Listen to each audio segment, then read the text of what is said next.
Hi there, I'm here to talk about the 6 historical milestones leading to the modern diet and how they affect our health. First, I'd like to touch on our ancestors. Our ancestors were known as hunter-gatherers. This literally meant that they would go out and hunt and gather their food. They really relied on Mother Nature.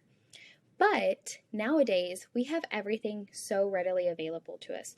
We can drive down the street to the grocery store, the local fast food place, or even get our food delivered to our door. Things have changed a lot since our ancestors. The first milestone we're going to talk about is the agricultural revolution. The agricultural revolution was about 10,000 to 12,000 years ago. According to the Nutritional Therapy Association, our ancestors went from hunter-gatherers in such a short amount of time to reliance on established farms and cities. Also, according to Pearson McMichael, our ancestors weren't the only ones to do so. Southwest Asia, China, Mesoamerica, Andes of South America, and the eastern United States were all regions that went from hunter-gatherers in such a short amount of time to reliance on established farms and cities. Also, according to the NTA, rapid agriculture came with costs. This meant loss of nutrients in food, habitat loss, and bone density loss. We're going to look at a couple pictures that are just some examples of maybe some habitat loss and rapid agriculture. Let's go ahead and look at this first picture. This cow is a free-range cow. It's a grass-fed cow. These cows are jam-packed together, live stressful lives, and maybe don't eat such nutrient-dense foods. Which one of these cows do you think eats the most nutrient-dense food? Well, I would say this cow, right? If our animals are eating more nutrient-dense foods, that means the meat that we eat is more nutrient-dense as well. Same with these chickens. Let's look at these chickens that are pasture-raised compared to these jam-packed chickens that are not. Which one do you think might be a little more healthy, eating more nutrient-dense foods? Probably the pasture-raised chickens, right? Let's go ahead and look at the next revolution. Intro of refined sugar. Here, this sugar was first introduced in the 1600s. According to the NTA, sugar was a luxury. It was actually only eaten by the wealthy. And the production ended up becoming cheaper, which meant more people started consuming sugar. Well, this ended up being a lot more detrimental to our health than we realized. The annual consumption used to be about a few pounds per person per year. Now it is up to 150 to 200 pounds per year. Can you imagine consuming 150 to 200 pounds of just pure sugar? That blew my mind. It came as a shock to me. I'm sure it might have came as a shock to you. Our next revolution is the Industrial Revolution. This came about in the mid-1800s. According to the NTA, more people migrated towards cities and started buying food. There were more machines, more people, more jobs. Mass amounts of food were being shipped to these cities to feed the large amounts of people, but the foods would spoil as they were being shipped. So this started the processing of foods. Processing of foods meant more chemicals in our foods. Also, new products started equaling new chemicals and new toxicants for the environment. More people, more jobs, more machines, more processing of foods equals more chemicals. The next revolution is the rise of big food.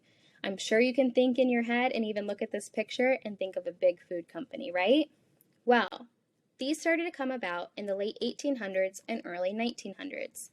According to the NTA, big food companies may have started with good intentions, but now are driven by profits.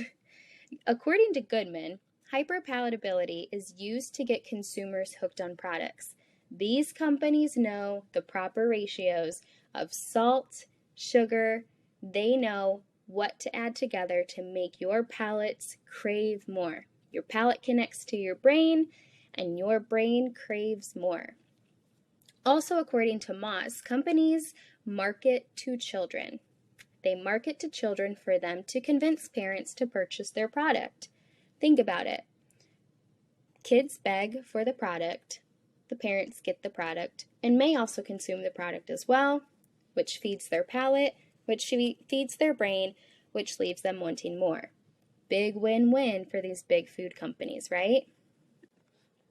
The next revolution is the chemical revolution. Now, this revolution was during World War II. This was the most fascinating to me. According to the NTA, nutrient-dense butter and meats were sent overseas to troop. Foods like margarine were only meant for a short amount of time to be consumed by civilians in order to get the nutrient-dense foods to the troops. So nutrient-dense butter, meats, they were all being sent to the troops, and foods like margarine and hydrogenated oils were being consumed by the civilians. But again, this was only supposed to happen for a short amount of time. But flawed studies ended up convincing civilians that margarine and hydrogenated oils were more heart healthy than natural saturated fats. I'll say that again. Flawed studies convinced civilians that margarine and hydrogenated oils were more heart healthy than natural saturated fats. Also, according to the NTA, chemical compounds of bombs and nerve gas were repurposed as fertilizers and pesticides on farms. Yes, you heard that right. Chemical compounds from bombs and nerve gases were sprayed on our foods and used as fertilizers. I'll let you put two and two together, but if they're on our foods and being used to grow our foods, then they're definitely in our foods as well. The last revolution here is the digital revolution. The digital revolution is what we are in currently. Now, we get blue light exposure every single day. We get it from our iPads, our phones, our computer screens, our TV screens. Things like blue light blockers can definitely help, but blue light exposure may decrease our sleep quality and quantity. Also, did you know that the worse your posture is, the harder time your body has digesting food and also in turn absorbing the nutrients that your body needs? Think about that. When we're hunched over and on our computers, or when we're laying on the couch, it actually is detrimental to our digestion and our body absorbing those nutrients. Also, according to the NTA, EMFs, or electromagnetic frequencies, may have harmful effects on our bodies at a cellular level. Now, let's talk about, do we know everything that the digital revolution is doing to our bodies or doing to our health? No, but there are also positives to the digital revolution. Just think about it. We have so much knowledge and information at hand. It's a beautiful thing.